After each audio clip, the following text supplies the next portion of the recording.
এক অন্তঃসত্ত্বা গৃহবধূকে খুনের অভিযোগ উঠল স্বামী ও শ্বশুর বাড়ির লোকেদের বিরুদ্ধে।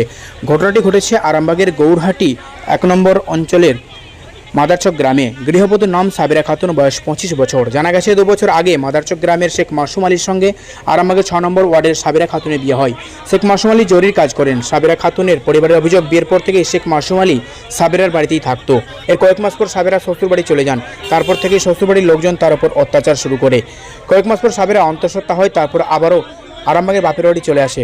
কয়েকদিন আগে মাসুম আলী আরামবাগে জমাতে পড়ায় গিয়ে সাবিরা খাতুনের সঙ্গে ঝগড়ায় লিপ্ত হয়। তারপর থেকে ফোন করে সাবিরা খাতুনকে মাদারচক ফিরে যাওয়ার জন্য বলে।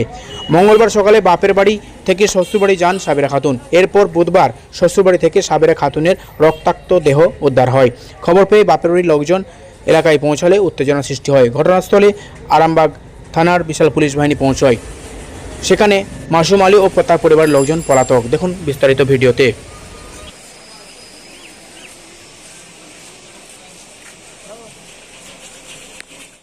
দেখলাম বলতে গেলে ওনাকে পাটাকে ছোট বড় করে মেলে রেখেছে, উপর হয়ে পড়ে রয়েছে, হাতটা এইভাবে পড়ে রয়েছে, মুখটা আমরা দেখতে পাইনি। জায়গা দিয়ে দেখলাম, জায়গা দিয়ে দেখার পরে দেখছি উপর হয়ে লাশ পড়ে রয়েছে, বা সামনে দুটো বালিশ, 3টে বালিশ পড়ে রয়েছে, আর একটা মাঝারি বিছানা রয়েছে, আর কিছু নাই। উপর হয়ে লাশ পড়ে। আপনার কে হয়? আমার ভাগ্নি হয়। কি নাম ওনার ভাগ্নি? সাবেরা খাতুন। আপনার নাম? আমার নাম ফরিদা বেগম। কত বছর আগে বিয়ে হয়েছিল? এক বছর বিয়ে হয়েছিল। মেয়ের বয়স কত হতে পারে? আর বয়সটা কত হবে? 27-28 বছর হবে। পরবর্তীকালে এইভাবে কোনো ঘটনা ঘটতে দেবনি। তো আজকে কেন এই ঘটনা ঘটলো আমরা যে জানতে চাইলাম উনার মামাদের কাছে বা উনার মামিদের কাছে। তো উনার মামারাও বেরোয় না, প্লাস কেউ বেরোয় না। ঠিক আছে, আমরা চাইছি যে উনাদের সাথে উনার গোটা ফ্যামিলি যে এর সাথে জড়িত আছে। আমরা চাইবো যাতে এইভাবে শুধু আমার বোনকে কেন, কাউরির বোনকে বা কাউরির মেয়ে যেন কাউরির বাম্মার কোল হারা না হয়।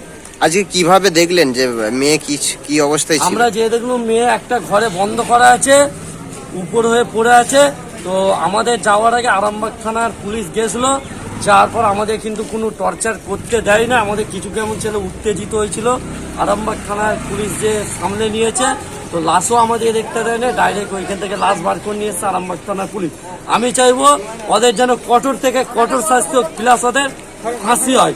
ওদের ফাঁসি না হলে ওরা আবার হয়তো ওরা পরিবর্তীকালে উনার ছেলের বিয়ে দিলে রক্ত দেখা গেছে। রক্ত দেখা যায় না। আচ্ছা, আমি দেখিনি রক্ত হয়তো দেখেছে, আমি হয়তো দেখিনি, আমাদের লাশ দেখতে দেয় না। ঠিক আছে, আমি চাইবো যাতে ফাঁসি হয়, 12 বছরের জন্য যাতে ফাঁসি হয়। কেন যদি 3 মাস পরে যদি বেল পেড়ে যদি ছাড়ে পেয়ে যায়, ওনার আবার অন্য মেয়ের বিয়ে দিয়ে আবার তার মায়ের কোলহারা করবে। ঠিক আছে, বারবার কেন এইভাবে হচ্ছে? পুলিশকে একটাই আবেদন, যাতে এই ঘটনা না ঘটে, ওনারা স্টেপ লেগ বারবার যে হলো ফুরি গেল এসে ঝামেলা